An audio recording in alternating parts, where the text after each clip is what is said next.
One time si Apostol Pablo bitaw, ay no, nakadungog na mo ani nga part sa life ni Paul. Nagpray siya, di ba?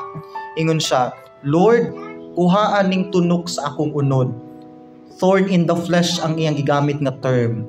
Nagpray siya, Lord, kuhaan ning tunok sa akong unod aron makaserve ko nimog maayo, Ginoo. That time na ay pain na feel si Paul. And ang mga scholars nag-ingon na ay problema ang mata ni Paul. Nagangulngol, siguro nagasakit na. Ingon si Paul, Lord, ayuha akong gibati, Ginoo, aron daghan pa kog mahimo para nimo. Sakto ang intensyon ni Paul kay para makaserve siya. Pero kabalo mo si answer sa Ginoo, Paul, my grace is sufficient for you. Ingon ang Ginoo, Paul, unsa akong gihatag nimo, enough naman na. Abi nimo question ba kay na? Kung naa may isa ka apostol nga dili gid balibaran sa Ginoo, siguro si Paul.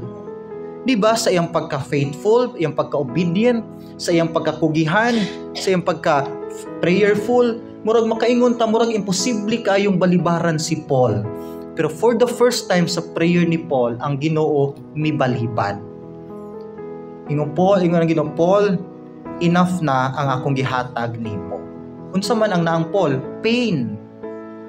Kabalo mo later on ingon si Paul, Lord, thank you nini nga pain. Kaya dinhi ko nagkat-on pag-humble down, pagpaubos, ug mas nakita, nag-rely ko sa imong strength nga naa ko'y balatian. Kabalo ka usahay, dili man ni yes or healing ang answer sa tanan natong prayer. Usay nagtuot nga ang solution sa atong problem is healing.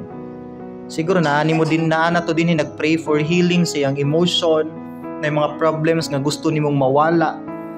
Pero si Paul nagpray biya ana.